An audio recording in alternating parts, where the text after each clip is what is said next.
in 1931, you saw a wave of very popular films that were part of a couple of genres. One of them was a completely new genre, the gangster movie. And the other one wasn't entirely new, horror.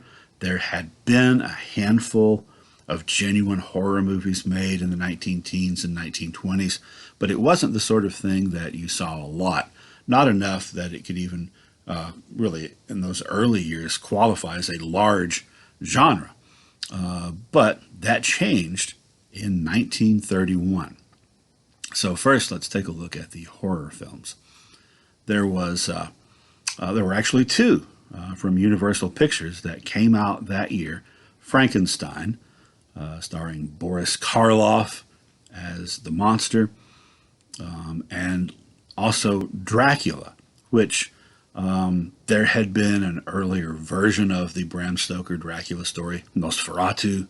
That was actually a German film. It was very well done, very famous.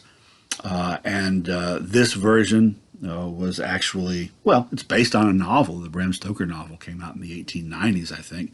And there had been a Broadway play in the 1920s starring Bela Lugosi, who was a Hungarian actor. So his very thick Hungarian accent, being Slavic, much like a Romanian, made him sound convincingly like he could be from Transylvania. So Bela Lugosi made the transition onto the big screen.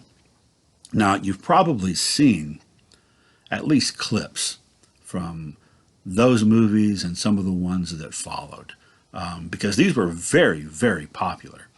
And Universal followed them up with other films in the coming years, in the 30s into the early 40s, like The Mummy and The Wolfman. And then they started having crossovers. You had Frankenstein meets Dracula, and Dracula meets the Wolfman, and the Wolfman meets Dracula's niece, and Dracula meets Frankenstein's cousin. All this stuff. There were a bunch of them, which shows how popular they were. They wouldn't have been putting these things out if people weren't going to see them. Now, if you watch some of these now, and I've got some clips that I put up links to. If you watch these things now, they seem kind of quaint. They even maybe seem a little bit silly unless you really, really get into it and get into the atmosphere. But that's because we've gotten used to so many other things that have come cinematically since then. People weren't used to this kind of stuff in 1931. And there really were accounts of people passing out in fear in the theater watching Dracula or Frankenstein. So that becomes a thing. And then also gangster movies. Well, there had been movies about criminals before, but the criminals were always the bad guys. They're still the bad guys here, but the bad guy is now the main character, right? The criminals had not been the main character usually before this. Now you have, just in this one year, 1931, 3 gangster movie classics. Public Enemy, starring James Cagney, who would make a big name in gangster movies.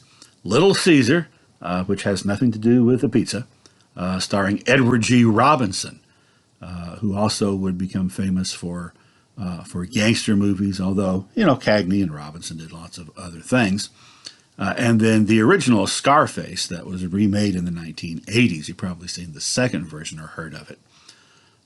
Edward G. Robinson, in fact, was so popular in these films that he himself and his way of talking became sort of the stereotype for gangster characters. I ain't gonna take any chances. You're hanging around with me, see? Yeah, see? Yeah. Anyway,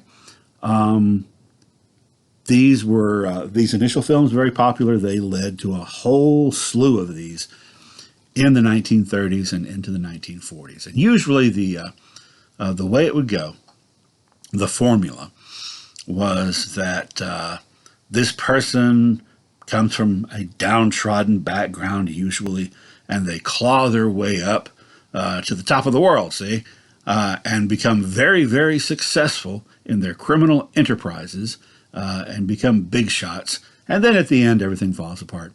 And they usually get killed or at least sent to prison because remember, the Hays Code, that's the way that it sort of had to be.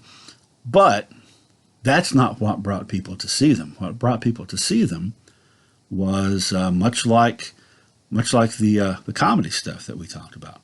The fact that people were angry at the status quo, at the establishment, and here now you've got these films where the main character is the outlaw, the person who is disrupting everything. Even though at the end they have to fail, they have a really good run for 2 hours. They have a heck of a time. And so does the audience that is watching. The horror movies, really, I think the reason they took off the way they did at this particular time is, well, it's kind of the same reason that people tell scary stories around a campfire when you're there alone in the dark, right? It's kind of fun to be scared, but it isn't really fun to be really scared for real, you know? However, if you're in a potentially scary situation, like if you were, around out in the woods at night, and it could be a little bit spooky, you can make yourself feel better by having a story that allows you to be immersed in the story and have the catharsis of being scared there, but you know it's not for real. You know it's not for real, so you get rid of that anxiety, or at least you purge some of it that you're carrying around because of your surroundings, because of your environment. And it just makes sense that something like that would be popular during the Great Depression, particularly as that decade wore on and over in Europe things were starting to get, more and more scary. By the way, this is the first time that this happened in American culture where movies are concerned. And I don't think it could have happened before because without, maybe I'm wrong, but, without sound added a lot to it. But if you'll notice since then, just pay attention at the time period different movies have come out and what was popular when. Whenever the economy is bad, horror movies and gangster movies become popular. For example, the 1970s. The 1970s ended about a 25, 30-year run in the United States of a really great economy, and all of a sudden it stalled and went like downhill fast. And then you've got The Godfather, The Exorcist, films like that become really popular and spawn a lot of imitators. And there have been other times that that's happened as well, which kind of points toward my overall assertion that you can really tell a lot about people in general in a time period by looking at how they entertain themselves.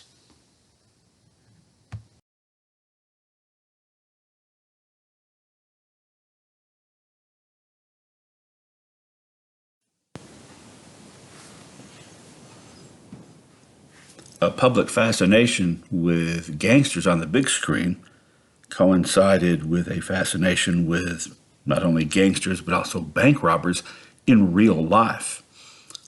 Certain individuals became really national celebrities throughout the 1930s. People like John Dillinger, Bonnie and Clyde, Pretty Boy Floyd, the list goes on, Babyface Nelson, Machine Gun Kelly, and so forth.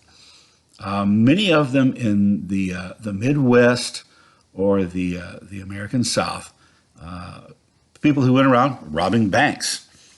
Sometimes the public associated with them kind of a Robin Hood sort of mythos, particularly Pretty Boy Floyd. This was reminiscent of what had happened back in the 1870s into the 1880s during the beginning of the Gilded Age when a lot of particularly farmers and urban workers were frustrated with the powers that be and frustrated with the status quo, and began to particularly glamorize bank and train robbers like at that time Jesse James, the James Younger gang. Later on into the 1890s, people like the Dalton gang and the Doolin gang. So the same thing's going on here, because there is a depression on a large percentage of the public, particularly rural people, are very frustrated with the banks. So here are these folks that are sticking it to the banks. And just as they enjoyed seeing gangsters on the big screen be able to kind of stick it to the man and have a heck of a lot of fun doing it for a couple of hours, they were following newspaper accounts of Dillinger, for example, and his daring prison escape, and with Bonnie and Clyde. And just like with the gangsters on television, they followed just as closely when folks like this were either captured or, as with Dillinger, Bonnie and Clyde, and Pretty Boy Floyd, met their demise in a hail of bullets.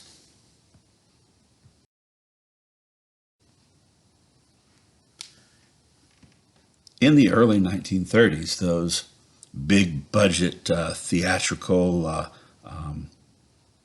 musical comedies that had been so popular, had been all the rage in the late 20s, felt a little bit out of place. They were still making them. They weren't making nearly as many, and they weren't doing nearly as well. As the decade progressed, we just saw, by 1931, we've got things like horror movies and gangster movies.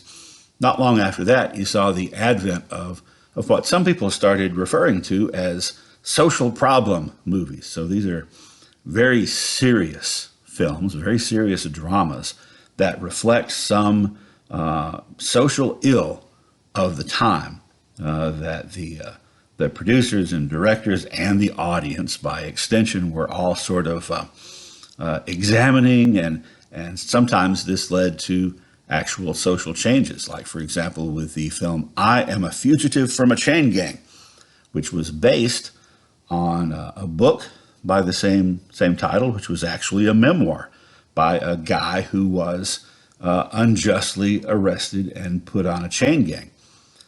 Perhaps you'll recall that earlier on we had talked about the situation with those chain gangs in the early 20th century, where they were essentially profit motivated, right? Because the more people you could arrest on the flimsiest of charges, the more people the county could essentially rent out to local farmers and bring in income.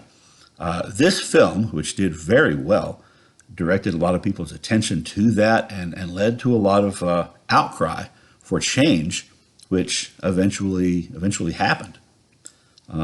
We also have here a poster for the film American Madness by the great director Frank Capra, who's maybe best known to you guys as the director of It's a Wonderful Life, which came out 16 years after this one. It's a Wonderful Life came out in 1948. This is 1932.